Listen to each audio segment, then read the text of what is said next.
Year surgery తర్వాత definitely మీకు ముందు మీద ఇన్ఫెక్షన్స్ అనేవి తగ్గుతాయి. బట్ మీరు జాగ్రత్తలు తీసుకోకుండా చెవి లోపల నీళ్ళది వెళ్తే కనుక ఓటోమైకోసిస్ అంటే fungal infection of the external ear అంటాం.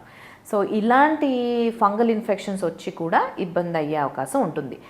దో మీకు చెవి లోపల రంధ్రం ఉండి అంత ఫ్రీక్వెంట్గా ఇంతకు ముందులాగా అసలు కొంచెం వాటర్ వెళ్ళినా కూడా ఫంగల్ ఇన్ఫెక్షన్ వచ్చేలాగా ఉండదు. బికాస్ మనం సర్జరీ తర్వాత ఇయర్ అంతా క్లోజ్ చేస్తాం కాబట్టి డెఫినెట్గా బయట ఇన్ఫెక్షన్స్ లోపలికి స్ప్రెడ్ అనేది చాలా తక్కువ అయిపోతుంది.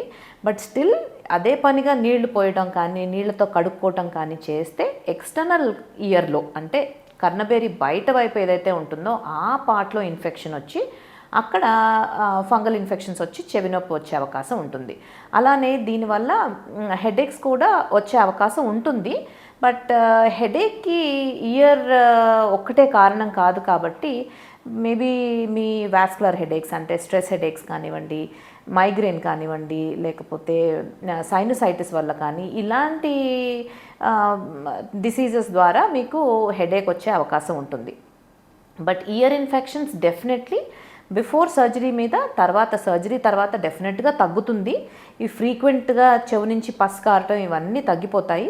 బట్ స్టిల్ ఇయర్లో నీళ్లు వెళ్లకుండా కొంచెం జాగ్రత్త పడుతూ ఉంటేనే బయట నుంచి వచ్చే ఇన్ఫెక్షన్స్ని కూడా మనం తగ్గించగలుగుతాం.